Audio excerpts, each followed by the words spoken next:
l'accès a été mis sur la situation sécuritaire du pays. On suit le compte rendu avec le porte-parole du gouvernement.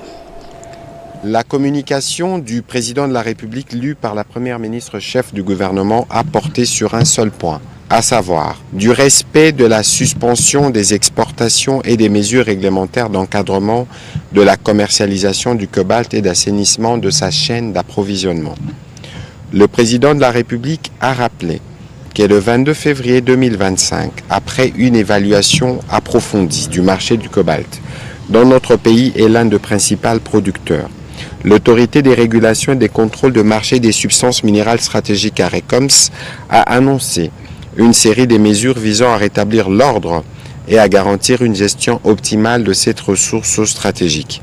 Parmi ces mesures figurent la suspension temporaire des exportations de cobalt en provenance de la République démocratique du Congo, une décision essentielle pour mettre un terme à la commercialisation anarchique et préserver les intérêts économiques nationaux.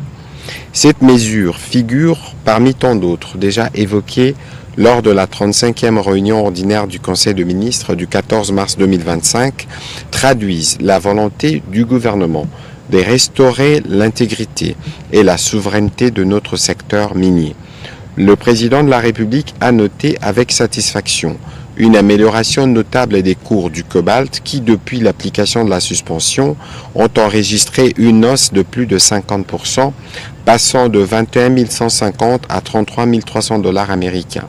Ces niveaux, le plus élevé depuis mai 2023, valident l'approche adoptée par le gouvernement et permet d'envisager à court terme un rétablissement significatif des contributions en revenus de l'État issues de l'exploitation de cette ressource.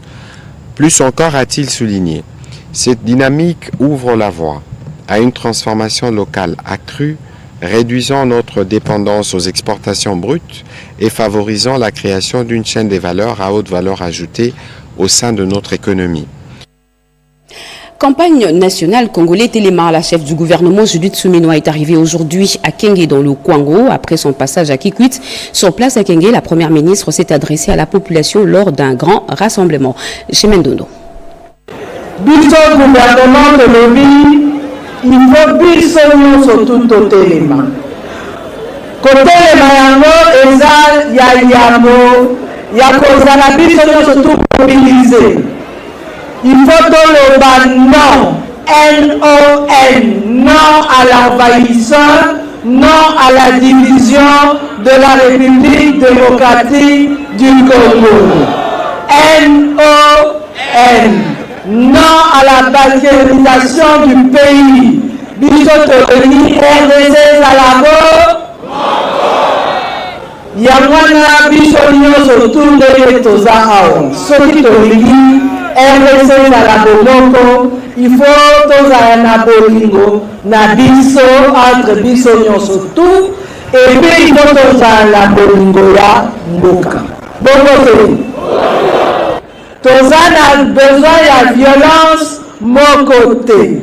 Olingi bitumba, papa, elenge, kota na armée, kendo kobunda bitumba na est. Tika civil azala en paix. Bon vote. Basi bayebisi la bilenge ebele ata plus de 300 basi bakotaki mpo bakende recrutement na armée yango wana na kosenga bobetela bana ya kwango maboko makasi. Formation du gouvernement d'Union nationale, les consultations politiques sont lancées pour ce lundi 24 mars. Le conseil spécial du président de la République en matière de sécurité, le professeur Désiré Cachemire Kolongelé, l'a annoncé à travers son directeur de cabinet dans un point de presse. Patience Mbokatoukou. L'ego a été donné ce samedi 22 mars pour le début des consultations politiques annoncées par le président de la République le 22 février dernier. C'est le directeur de cabinet du conseiller spécial en matière de sécurité, Espoir Massamaki, qui a annoncé pour lundi le début de ces consultations. Chef de l'État, Félix-Antoine Tshisekedi Tshilombo, a chargé son conseiller spécial en matière de sécurité de conduire les consultations politiques. Celles-ci seront fondées sur le respect d'un certain nombre de principes, notamment la suprématie de la Constitution, l'unité nationale, l'intangibilité des frontières héritées de la colonisation et l'intégrité du territoire national, la souveraineté nationale, le respect des institutions dûment établies et la gouvernance inclusive et participative. Donnant effet à cette promesse du chef de l'État, nous avons l'honneur d'annoncer aujourd'hui. Les consultations démarrent ce lundi 24 mars pour toutes les catégories. Ces consultations politiques vont viser essentiellement 4 catégories d'entités et de personnalités. 1. La majorité parlementaire réunie au sein de l'Union sacrée de la nation. 2. Les partis et les groupements politiques de l'opposition, tant parlementaires qu'extra-parlementaires. 3. La société civile dans toute sa diversité. 4. Les personnalités. Il s'agit des femmes et des hommes qui, en raison de leur expérience et connaissances, de leurs initiatives et actes, ont eu à apporter et ou apportent une contribution significative au rayonnement positif de notre pays. Cette annonce traduit l'ouverture politique du chef de l'État qui veut que tout Congolais participe à la bonne marche de la nation. François Baloumoni, c'est lui le nouvel ambassadeur de la République démocratique du Congo accrédité au Vietnam et aux Philippines. Il vient de prendre officiellement ses fonctions. On fait le point avec Mami Kadima. Nommé fin octobre 2024 le nouvel ambassadeur extraordinaire et plénipotentiaire de la RDC au Vietnam, François Baloumoni a pris officiellement ses fonctions à Hanoï. Le diplomate congolais accrédité au Vietnam a présenté ses lettres de créance au président de la République, Luang Chong. C'était au cours d'une brève cérémonie, mais de haute portée diplomatique, sanctionnée par quelques photos des familles. Même exercice aux Philippines où il va exercer les mêmes fonctions. François Baloumoni a présenté ses lettres de créance au président de la République des Philippines, Ferdinand Marcos. En plus de la Chine où il exerce comme ambassadeur extraordinaire et plénipotentiaire, la couverture diplomatique s'est élargie avec ces deux pays. Rendons-nous actuellement à l'Assemblée nationale où le projet de loi portant génocide congolais a été déposé par le député Eliezer Tamboué. 3 décennies de guerre imposées à la RDC, toutes sortes de crimes bien documentés et reconnus officiellement y ont été commis. Plus de 12 millions de morts, ce génocide ne peut pas demeurer impuni. C'est le moment d'en appeler à la conscience patriotique collective à travers un cadre juridique avec les effets du législateur. L'honorable Eliezer Tamboué, député national, saisit cette opportunité et tient à porter la loi sur la reconnaissance du génocide congolais. Il est allé déposer cette proposition de loi au bureau de l'Assemblée nationale. La première loi que nous avons votée parle du génocide, c'est-à-dire c'est un génocide pour des raisons économiques. Alors que jusque-là, tout ce qu'il y a comme texte en matière de génocide ne reconnaissent pas les génocides économiques. Les génocides sont soit tribal, soit ethnique, soit. Alors, quand nous avons inventé un concept de génocide, c'est bien bon, mais il faut encore l'amener pour que ce concept-là soit reconnu sur le plan juridique et aussi à l'international. Voilà pourquoi aujourd'hui, nous sommes venus déposer cette proposition de loi pour la reconnaissance du génocide.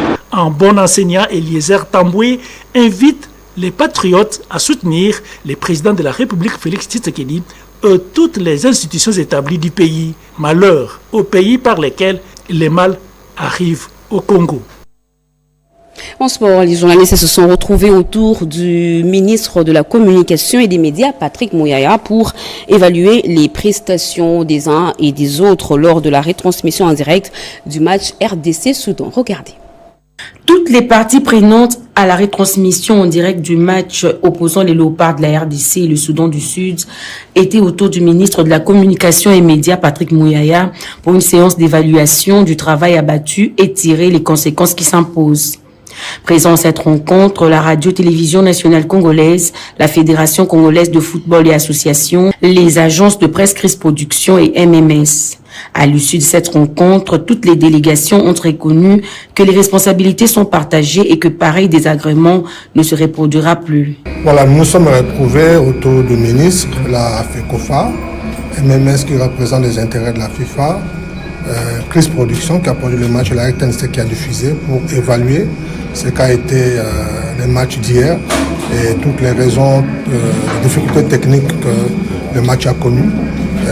Donc pour que nous puissions aussi prendre des dispositions afin que prochainement notre téléspectateur puisse avoir de diffusion de qualité pour le plaisir de tout le monde. Par rapport aux exigences du public sur la qualité de l'image et du son, le directeur général adjoint a souligné que les responsabilités sont nombreuses. Les responsabilités techniques sont plurielles, c'est ce qui a été l'objet de cette réunion. Donc à tous les niveaux, depuis la production jusqu'à la transmission et la diffusion. Et donc on a fait le constat et donc nous rassurons que prochainement nous ferons un effort pour que tel désagrément ne revienne pas. Ce match rentre dans le cadre de la 5e journée des éliminatoires du Mondial 2026 qui se tiendra en Amérique du Nord. C'est notamment aux États-Unis d'Amérique, au Canada et au Mexique. Rappelons que la République démocratique du Congo entamera la manche retour de ces éliminatoires le mardi 25 mars prochain en Mauritanie sous le coup de 22h juste et cela sera également diffusé à la RTNC. Nous vous l'avions dit à l'entame de ce journal, les jeunes Quinois devront retenir cette date, le 20 mai 2025 au stade Tata Raphaël. Ils sont appelés à un grand rassemblement. L'honorable Jean-Marie Lukulassi et son G24 les invitent à venir soutenir les efforts du président de la République, Félix-Antoine Tshisekedi Tshilombo, pour le rétablissement de la paix sur l'ensemble du pays, mais aussi intégrer volontairement l'armée et la police pour défendre la patrie. Regardez. La mobilisation générale de soutien au FARDC à Kinshasa va se poursuivre et même s'intensifier, car ses plus grands leaders sont à la manœuvre. Parmi eux, l'honorable Jean-Marie Lukulassi Massamba, président du G24, qui tout récemment a réussi à mobiliser les jeunes de Kalamou et a obtenu 1500 jeunes recrues des FARDC. Pendant qu'une équipe se trouve présentement dans le Maïndombe, à Kinshasa, au cours d'une réunion stratégique qui vient de tenir avec ses équipes, Jean-Marie Lukulassi projette une grande mobilisation, cette fois-ci au stade Tata Raphaël. Banakin. Quinoises et Quinois, au nom du chef de l'État Félix-Antoine Tshisekedi, je vous invite le 20 mai prochain au stade Tata Raphaël, très tôt le matin, pour un rassemblement afin de soutenir nos FARDC. Le 20 mai est la date retenue pour ce grand rendez-vous et le travail de fourmi a comme d'ores et déjà commencé. Dixon Mobimba, DG de G24, explique. Nous venons d'avoir une réunion stratégique pour la sensibilisation de la population. Une réunion dont le premier point a été celui de saluer les résultats des efforts de la diplomatie du chef de l'État. L'appel du président de la République, Félix-Antoine Tshisekedi Tshilombo, à la mobilisation générale est vécu par G24 comme un appel de pied contre l'agression rwandaise. Un devoir patriotique qui fait travailler Jean-Marie Lukulassi Massamba comme un diable dans un bénitier. Il fait donc fonctionner tous ses atouts du Quinois pour appeler ses pairs à se ranger derrière le président de la République, Félix-Antoine Tshisekedi Tshilombo. Pour galvaniser ses troupes, l'élu de la Funa est revenu sur les dernières prouesses diplomatiques du chef de l'État. Le Congo est un et indivisible. Le soutien au FARDC et au Wazalendo est un devoir civique et le temps impose de taire toutes nos divergences pour regarder dans la même direction. En politique, les membres cadres et sympathisants de l'Alliance des nationalistes pour un Congo émergent, parti cher à l'honorable Norbert Bassengezi, ont pris l'engagement de soutenir totalement les FARDC. Le commandant suprême, le chef de l'État, Félix-Antoine Tshisekedi Tshilombo, l'annonce a été faite ce samedi 22 mars lors d'une matinée à Kinshasa en présence du secrétaire permanent de l'Union sacrée de la Nation, le professeur André Mbata, Rodin Panda et Robert Ndaï. La salle surchauffée à haut degré. L'ambiance justifie la taille de l'événement. Plébiscité et désigné président national du parti politique Alliance des nationalistes pour un Congo émergent en ce membre de l'Union sacrée de la nation par consensus le 19 mars 2025 avec l'approbation de tous les membres du Conseil national et les bureaux politiques réunis. Le sénateur Norbert Basengezi Kantitima a été présenté et investi pour la prise officielle des fonctions au cours du congrès extraordinaire tenu le 22 mars 2025 dans la salle Chaoumba en présence de tous les fédéraux de toutes les provinces de la RDC qui y ont approuvé cette désignation à l'unanimité. Norbert Basengezi Kantitima reçoit cette haute responsabilité du parti avec un programme d'action très riche. Plusieurs invités de marque et amis des autres partis politiques membres de l'Union sacrée étaient de la partie pour encouragement. Le secrétaire permanent de l'Union sacrée, le professeur André Mbata, y a apporté personnellement son soutien pour saluer et attester l'exercice démocratique au sein de cette formation politique en ce. Ça a été un très grand moment et lorsque son Excellence Félix Antoine Tshisekedi Tshilombo, président de la République, chef de l'État, haute autorité politique de l'Union sacrée de la Nation, m'avait confié la mission de redynamiser l'Union sacrée de la Nation. Voilà des partis qui sont en train d'être redynamisés. Je suis donc très réjoui que ce parti s'aligne dans la grande vision de notre chef de l'État.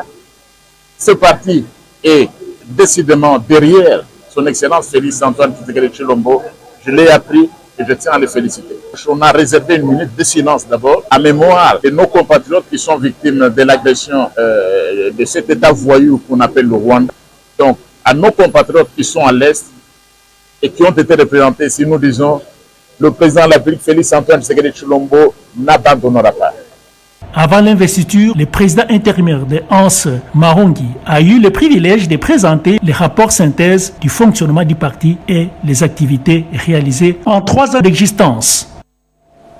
Restons encore en politique où le secrétaire permanent de l'Union sacrée de la nation, André Mbata, a exhorté les partis membres qu'ils reconfirment leur appartenance à cette plateforme politique. Et au nom de l'UDPS, le secrétaire Aïe Deo Bizibou a répondu à cette demande agissante ainsi conformément aux instructions du chef de l'État. Il est au micro de Joël Makela. Le secrétaire permanent de l'Union sacrée, l'honorable Mbata, a lancé un communiqué. Il a signé un communiqué demandant à tous les partis politiques membres de l'Union sacrée de passer ici au siège et que leurs responsables viennent avec un certain nombre de documents, notamment la lettre par laquelle le parti réaffirme son adhésion à l'Union sacrée. Et il fallait aussi déposer les statuts notariés du parti. Et pour les comptes de l'UDPS, voilà, comme secrétaire général ad intérim, je suis venu exactement, donc accompagné par mes collaborateurs pour répondre à cet appel-là. Et c'est ce qu'on vient de faire. Et j'ai vu la liste, elle est vraiment longue. Et comme nous sommes dans le délai qui est fort clos, nous sommes venus en dernier lieu. Donc pratiquement, j'ai vu une très longue liste. Beaucoup de partis ont déjà fait le travail. Elle est vivante, elle est bel et bien vivante. Merci. Merci.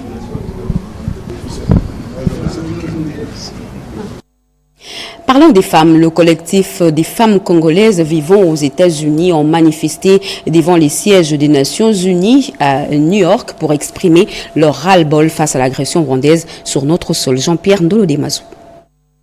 Le collectif des femmes congolaises, soutenu par la délégation congolaise qui participe à la 69e session de la condition de la femme qui se tient à New York aux États-Unis, a pris d'assaut le siège des Nations Unies. Question de dénoncer avec véhémence l'agression rwandaise et de ses supplétifs du 1-23 AFC contre la RDC. Le malheur que subissent nos frères de l'Est sont également nos malheurs. Convaincus de la vision mise en place par le premier citoyen pour la résolution de cette crise, nous nous battrons jusqu'au sacrifice suprême pour la récupération des zones occupées par les ennemis, car négocier avec les territoires relève de la haute trahison. Cette délégation a exprimé également sa détermination de pérenniser le combat des pères fondateurs de la RDC en vue de préserver le patrimoine commun qu'est le Congo par la résistance contre l'agression. En effet, la souveraineté et l'intégrité territoriale de la RDC est non négociable. La manifestation a abouti au dépôt d'un mémorandum au siège des Nations Unies à New York. Mois de mars, mois dédié aux droits de la femme, eh bien, le président de l'Assemblée provinciale, Michel Kaboué, nous sommes dans le Haut-Katanga, a organisé une conférence d'éveil patriotique, une façon de sensibiliser les femmes. Regardez. Organisée par la commission genre, famille et enfants de l'Assemblée provinciale du Haut-Katanga, la conférence d'éveil patriotique s'est tenue ce samedi 22 mars 2025 dans la salle du bâtiment du 30 juin. Cet événement, inscrit dans le cadre des célébrations du mois de la femme, s'est déroulé en présence de l'honorable Kabou Mamba Michel, président de l'organe délibérant, de la ministre provinciale du genre, ainsi que de plusieurs autres autorités. Après la présentation des différents panels et des mots des circonstances de la ministre provinciale du genre, l'honorable Kabouiz Mangand Véronica, présidente de la commission organisatrice, a prononcé un discours de bienvenue. C'est l'occasion accordée à chaque femme de mieux se remettre en cause par rapport à notre établissement à tous égards. En sa qualité des figures engagées en faveur de l'égalité des genres au sein de la première institution politique de la province, le président de l'Assemblée provinciale du Haut-Katanga, l'honorable Kabou Mamba Michel, a officiellement ouvert cette conférence, soulignant dans l'histoire de l'hémicycle du Haut-Katanga. Depuis d'abord, nous tenons vraiment à leur encourager. C'est pour dire que la femme se prend et la femme a les capacités de le faire. Les échanges ont ensuite porté sur plusieurs thématiques essentielles, notamment la santé, la sécurité, l'économie et le patriotisme féminin à travers des interventions riches et instructives. C'est dans une ambiance conviviale et empreinte d'engagement que cette première conférence d'éveil patriotique s'est clôturée, marquant ainsi une avancée significative dans la promotion du leadership féminin et du patriotisme au sein de la province. Deux membres du gouvernement, Didier Boudimbo des Sports et Bestine Kazadi, ministre délégué de la coopération, ont assisté les militaires blessés de guerre internés à l'hôpital de Kanchachi. Regardez. C'est tout un symbole d'unité nationale, d'un peuple déterminé à défendre sa souveraineté et son intégrité territoriale. Ce samedi 22 mars 2025, au camp militaire colonel Tchachi, situé dans la commune d'Engaliema, le ministre des Sports et Loisirs, Didier Boudimbo, accompagné de Bestine Kazadi, ministre délégué à la coopération régionale et francophonie, fraîchement élue, 5e vice-présidente du comité exécutif de la CAF en charge du football féminin, a conduit une importante délégation composée des membres de la Fédération congolaise de football, association, ainsi que de Léopard, seigneurs messieurs, pour une visite de réconfort aux militaires blessés de guerre des forces armées de la République, ainsi que des Ouazalendo internés à l'hôpital militaire du camp colonel Tchachi. Le patron des sports, qui s'est engagé à soutenir et à accompagner les efforts du président de la République, chef de l'État Félix Antoine Tshisekedi Tshilombo, s'est amené dans sa gibecière avec un conteneur rempli de produits médicaux, de vivres et quelques écrans de télévision pour permettre à ses patients de regarder en toute quiétude les matchs de la sélection nationale ainsi que de suivre les informations nécessaires. Un geste salué par le docteur François Mbouyou qui remercie le ministre et l'ensemble de la délégation au nom de tous les blessés de guerre. Le capitaine de Léopard, Chancel Mbemba, a pour sa part salué le courage des vaillants soldats qui défendent la patrie au prix de leur vie. Et je pense que nos militaires doivent savoir que nous sommes avec eux, nous allons les accompagner et on ne va pas les laisser tomber. Goma s'est tombé, mais c'est pour un temps. On va pouvoir répondre à cette ville parce que cette ville elle est congolaise, elle restera congolaise. Et je pense qu'on n'est pas là-bas physiquement, mais on a le cœur là-bas. On est avec ceux qui sont là-bas, qui sont nos frères, qui sont en train de vivre le martyre. Nous savons tous, cette armée d'occupation, ceux qui sont en train de faire vivre nos frères, nous sommes de cœur avec eux. Déjà qui tiennent bon et qui continuent à soutenir nos léopards en prière et même à distance parce que je pense qu'on en a besoin. Et je pense que cette victoire, on sait l'obtenir parce que c'est tous les Congolais qui sont derrière eux.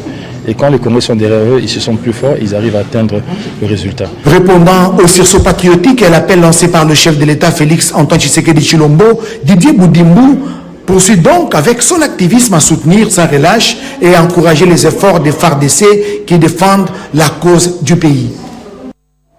Et cette bonne nouvelle, bientôt quelques provinces de la RDC verront leur route recevoir une cure de jouvence. La direction de planification de l'OVD est déjà en pleine préparation pour le démarrage de ce programme conduit par le directeur général Victor Toumba, programme financé par Foner. Christine Lizo. L'Office de voirie et drainage est déjà en train de vouloir activer la planification de l'entretien de certaines routes urbaines dans 8 provinces de la RDC. Dans ce cadre qu'il a, à travers sa direction de planification, tenu cette réunion de coordination pour les projets d'études de la phase 1 du programme d'entretien routier PER 2026. Ce programme concerne les provinces du Kwango, Kwilu, Maïndombe, Kasaï central, Kasaï, Lomami et le Congo central. Précision du DG Toumba qui a présidé cette réunion. Ce sont tous ces éléments sur le plan des études topographiques, hydrauliques, les études géotechniques, les études de structure qui vont être mises en place, ainsi que des procédés sur l'entretien. Nous allons regarder les 3 dernières années, c'est-à-dire 2022, 2023, 2024, pour voir tous les financements que nous avons eu avec le FONER, comment nous nous sommes comportés par rapport aux travaux d'entretien, qui peut être sur la chaussée, qui peut être sur la médiature, qui peut être sur les ouvrages, qui peut être sur les réseaux d'assainissement. C'est tout ça, et on a voulu pendant toute la journée d'aujourd'hui, pour que nos experts qui vont descendre sur le terrain aient suffisamment des éléments. Je crois que dans 2-3 jours, le déploiement va commencer. Le financement de ces études est assuré par les FONER, acteurs clés dans la gestion des ressources destinées à la maintenance du réseau routier de la RDC. Signalons par ailleurs que cette réunion a permis aux experts impliqués de définir des stratégies d'exécution et d'assurer la bonne mise en œuvre du dit projet. Parlons énergie, le 22 mars de chaque année, le monde entier célèbre la journée mondiale de l'eau. Préservation des glaciers, c'est le thème retenu cette année 2025 parce que l'eau est un droit et non un privilège. À Kinshasa, les responsables de la Régie des eaux ont appelé la population à protéger et à respecter les biens publics, notamment la Régie des eaux. C'était à l'issue de la visite de l'évaluation de la station de captage d'eau brute sur le fleuve au niveau de Maluku. Serge Mata.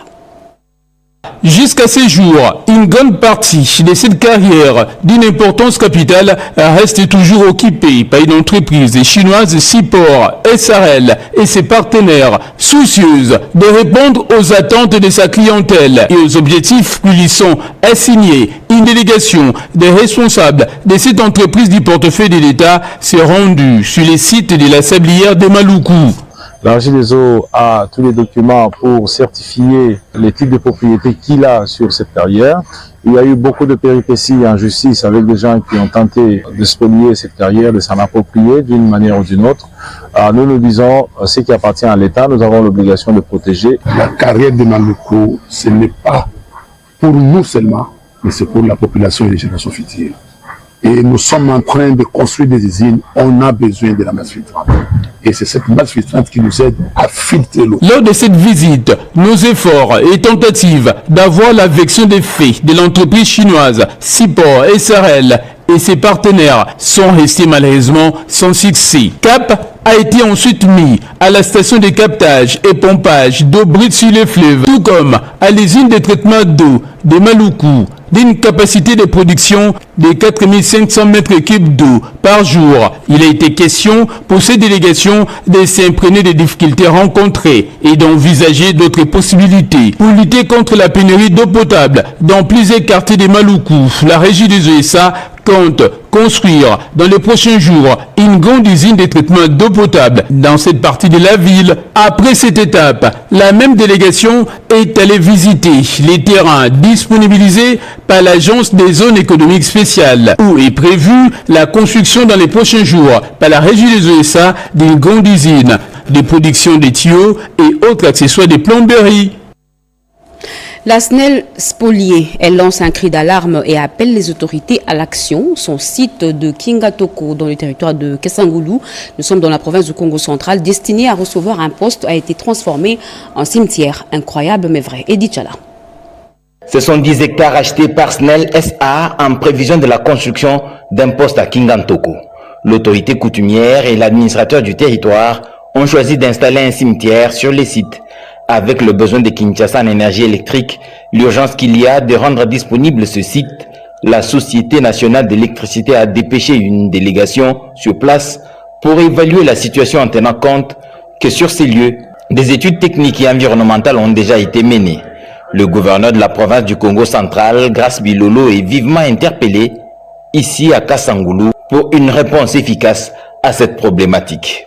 Mais on se rend compte que sur le site, d'abord, à l'endroit où le poste était destiné à être construit, le pylône là est envahi par des tombes.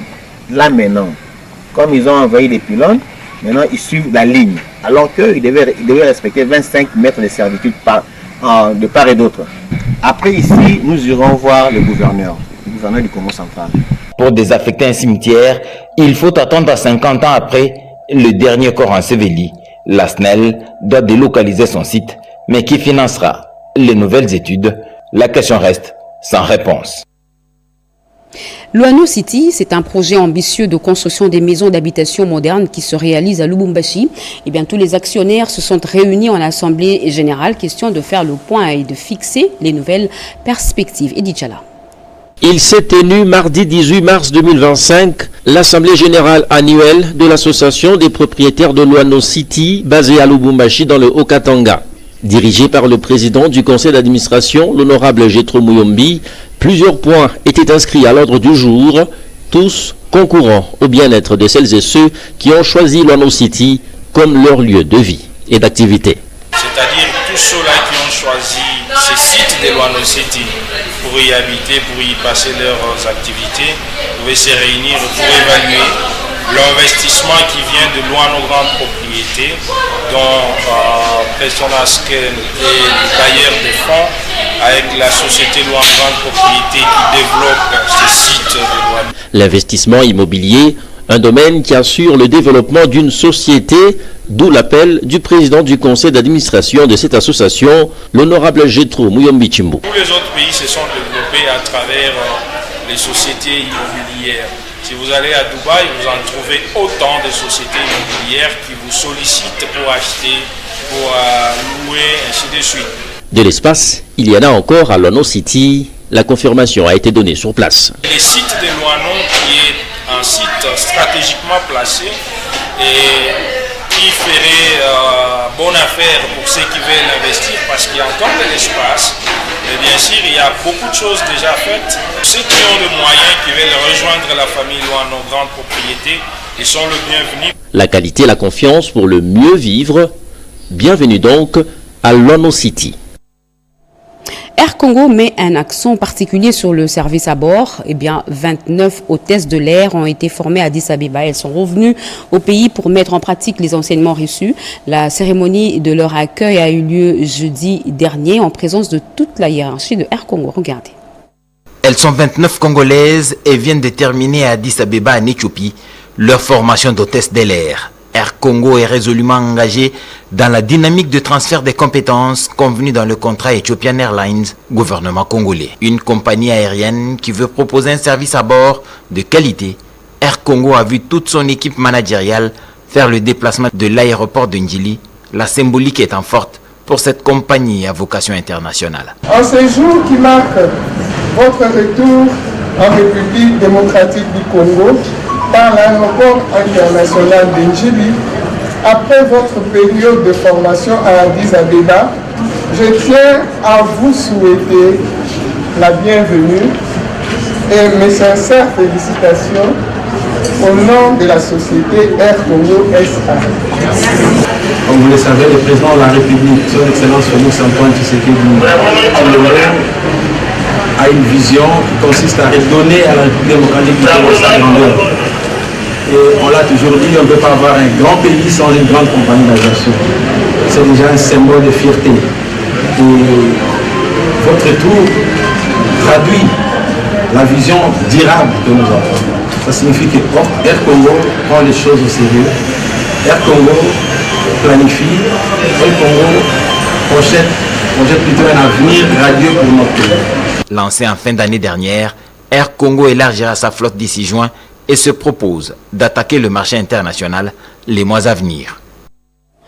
Et ce communiqué de la DGI, la Direction Générale des Impôts, rappelle à tous les employés des secteurs publics et privés que la souscription de la déclaration récapitulative annuelle de l'impôt professionnel sur les rémunérations IPR par les personnes physiques employées rémunérées et par un tiers de droit public ou de droit privé afférentes aux rémunérations versées par leurs employeurs au courant de l'année 2024 intervient au plus tard le lundi 31 mars 2025. Toutes les personnes concernées par cette obligation doivent retirer et souscrire le formulaire de déclaration auprès des centres d'impôt synthétique du lieu de leur résidence ou le télécharger à partir du site web de la DGI à l'adresse www.dgi.gouv.cd. Cette déclaration doit être souscrite soit en support papier au centre d'impôt synthétique au lieu de résidence de l'employé, soit par voie électronique à travers la plateforme e-impôt employé.